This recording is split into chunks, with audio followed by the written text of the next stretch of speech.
Selain Nabi Muhammad SAW, derajat persamaan dengan wahyu itu bertingkat-tingkat menurut derajat akal, ilham dan kasyaf masing-masing. Fikiran, ilham dan kasyaf sufi bukanlah satu sumber ilmu yang menyamai wahyu, ataupun bebas dari wahyu. Bakat-bakat tersebut hanyalah alat untuk mentafsirkan wahyu, yang disampaikan oleh Rasulullah SAW mengenai sesuatu perkara yang diimani. Bakat-bakat tersebut, walaupun bisa digunakan sebagai alat untuk menerjemahkan wahyu, tetapi itu tidaklah secara sempurna. Ia berkedudukan seperti ijtihad para mujtahid yang mungkin benar dan mungkin salah, dalam pembinaan hukum dan fatwa yang mengenai orang umum. Kedudukan ijtihad ahli mujtahid lebih kuat daripada ilham dan kasyaf sufi. Ilham dan kasyaf sufi lebih bersifat pribadi, berguna untuk sufi itu sendiri dalam menentukan arah tindakannya. Kesan mabuk yang berlaku pada jalan kewalian sufi, sukar terpisah daripada seseorang sufi itu, dan kesan tersebut bisa mempengaruhi ilham dan kasyafnya. Apa yang diperoleh oleh sufi yang dipengaruhi oleh mabuk, mungkin tidak menepati kebenaran yang asli. Sufi tersebut mungkin mengeluarkan pendapat yang kurang benar, dan meninggalkan yang lebih benar. Oleh karena itu kebenaran ilham dan kasyaf sufi itu, mesti diuji dengan kebenaran Al-Quran dan As-Sunnah. Kedudukan seseorang sufi itu diukur dengan melihat sejauh mana ilham, dan kasyafnya bersesuaian dengan ajaran Al-Quran dan As-Sunnah. Sufi yang telah mencapai tahap kewalian peringkat tertinggi, yang telah terlepas dari kesan mabuk, fana dan bersatu dengan Tuhan, tidak berselisih dengan Al-Quran dan As-Sunnah. Al-Quran dan hadis telah memberi penjelasan lengkap mengenai perkara-perkara yang bersangkutan dengan akidah. Perkara yang sudah cukup terang dan jelas ini tidak boleh digugat oleh apa saja. Termasuklah fahaman, ilham dan kasyaf sufi. Jika terjadi pertentangan di antara ucapan ahli sufi, dengan kenyataan Al-Quran dan As-Sunnah mengenai perkara akidah, ucapan ahli sufi harus ditolak, dan perkataan Al-Quran dan As-Sunnah itu yang wajib diimani. Ucapan sufi yang demikian hendaklah dianggap sebagai ucapan yang lahir dari suasana hati, yang dipengaruhi oleh mabuk dan fana, dan sufi itu belum lagi menghabiskan perjalanannya. Jika perkataan sufi sesuai dengan kenyataan Al-Quran dan As-Sunnah, maka perkataan tersebut hendaklah dibenarkan. Dalam memahami maksud Al-Quran dan As-Sunnah, aliran ahli sunnah wal jamaah hendaklah diikuti. Ada perkara-perkara yang Al-Quran dan Al-Hadis hanya memberi perintah secara sepintas lalu ataupun tidak memberi perintah sedikitpun. Perkara-perkara berkenaan termasuklah soal-soal surga, neraka, bumi, alam maya, malaikat, jin, makhluk rohani dan lain-lain. Ahli sufi banyak memperkatakan soal-soal yang demikian berdasarkan ilham dan kasyaf mereka, tanpa dukungan nas yang sahih. Dalam soal ini orang umum tidak dituntut untuk mengimani perkataan sufi. Ilham dan kasyaf sufi boleh jadi benar dan boleh jadi juga tidak benar. Nabi-nabi diakui oleh Allah Subhanahu wa Ta'ala sebagai maksum, dijamin terpelihara dari gangguan syaitan, dan tidak terjadi kesalahan pada ilham dan kasyaf mereka. Apa juga kekeliruan yang timbul akibat gangguan syaitan, diperbetulkan dengan segera, dan kebenaran perkataan nabi-nabi ditetapkan. Jaminan yang demikian tidak diberi kepada golongan yang bukan nabi. Namun begitu, perkataan sufi mengenai soal-soal yang tidak bersangkutan dengan akidah itu, boleh dijadikan iktibar dan mempercayainya tidak menjadi kesalahan. Melalui perkataan mereka orang-orang yang ingin memahami perkara-perkara tersebut mendapat sedikit pemahaman yang bisa dikembangkan, melalui kekuatan akal fikiran. Sufi memperoleh maklumat melalui kasyaf. Kadang-kadang, kasyaf berlaku kepada sufi dalam bentuk ibarat, atau pembukaan secara umum tanpa perincian. Kasyaf yang demikian perlu ditafsirkan. Biasa terjadi tafsiran yang dibuat oleh sufi itu, tidak menepati gambaran, atau ibarat yang dibukakan kepadanya. Bila sufi menerima berita secara umum, maka tafsiran secara umum juga yang diberikannya. Maklumat yang diperoleh secara umum, tanpa perincian, tidak dapat menceritakan sesuatu perkara dengan tepat. Sufi juga mungkin mendapat maklumat mengenai sesuatu kejadian, dan maklumat tersebut datangnya dari sumber takdir yang akan berubah, sedangkan perubahan yang akan berlaku tidak dibukakan kepadanya.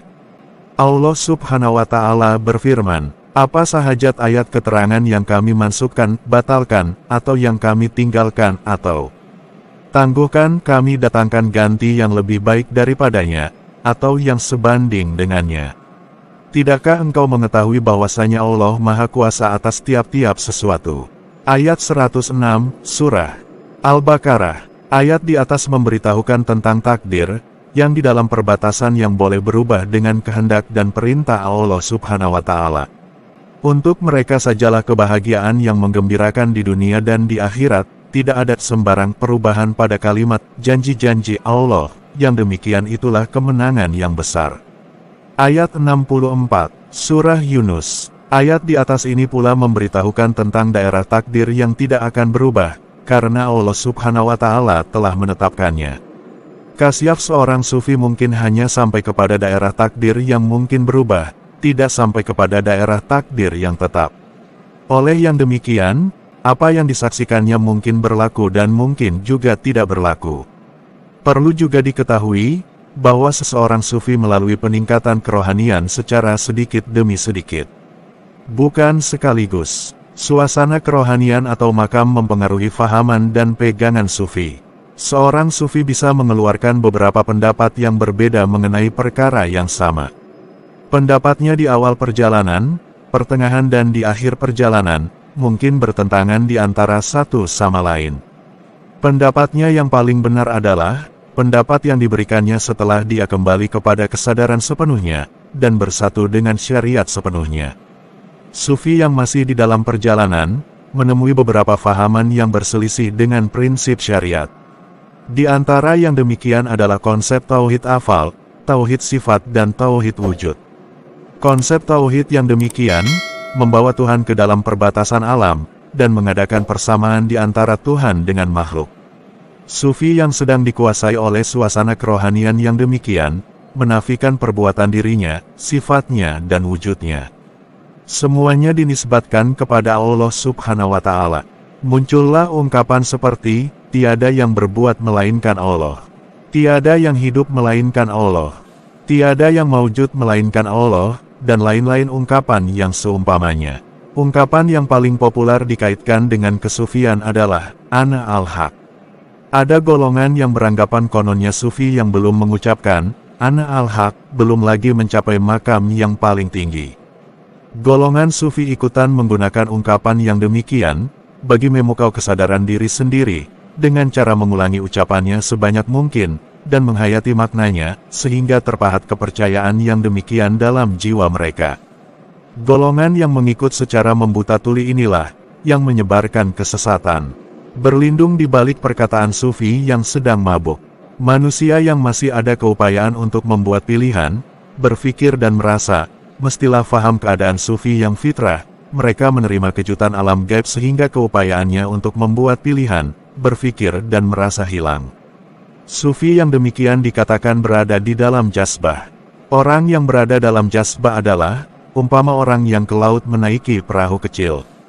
Bila diterjang gelombang dia menjadi mabuk dan meracau.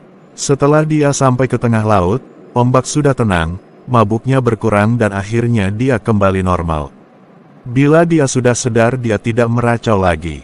Pengalaman jazbah berguna kepada sufi berkenaan, karena pengalaman yang demikian, menanggalkan sifat-sifat yang keji dari hatinya, dan sifat ikhlas menjadi bersatu dengannya. Pengalaman jazbah itu juga, berguna kepada guru yang menjadi pembimbing, karena dengannya guru dapat mengetahui suasana dan terminal kerohanian muridnya. Ia juga menjadi tanda bahwa murid itu mempunyai harapan, untuk menjadi cemerlang kesudahannya. Guru yang arif akan membimbing muridnya supaya melepasi peringkat-peringkat zauq, sehingga sampai kepada penghujung jalan yang tenang dan damai. Murid yang sudah melepasi peringkat jazbah, dan kembali kepada kesadaran kemanusiaan biasa, akan menyadari akan kekeliruan yang muncul dalam fahamannya sepanjang perjalanannya. Dia bertaubat dari pegangan yang lalu. Kini dia menyaksikan satu kebenaran saja, yaitu, kebenaran kehambaan kepada Allah Subhanahu wa Ta'ala. Manusia dan jin diciptakan untuk mengabdikan diri kepadanya, bukan untuk bersatu dengan perbuatan, sifat atau wujudnya. Fahaman yang keluar dari ilham dan kasyaf sufi, sekiranya menyalahi syariat wajiblah ditolak. Jika orang yang mengetahui tentangnya ada kebolehan, ucapan Lata Sufi haruslah diterjemahkan menurut terminal kerohanian Sufi berkenaan, dan penjelasan harus diberi kepada orang agar Lata Sufi tidak disalah-artikan. Sufi yang mengeluarkan ucapan Lata ketika dalam jazbah, haruslah dimaafkan. Walaupun ucapannya menyalahi syariat, harus diingat bahwa Sufi tidak terlepas sepenuhnya dari suasana mabuk, sebelum dia sampai kepada makam Sidikiyah. Semua makam di bawah dari makam Sidikiyah, tidak terlepas dari pengaruh mabuk sedikit atau banyak. Kesimpulannya, pendapat Sufi yang bertentangan dengan syariat, wajib ditolak, tetapi pribadi Sufi itu sendiri tidak bisa dikutuk, karena dia dikuasai oleh mabuk. Terima kasih sudah menonton, sampai selesai.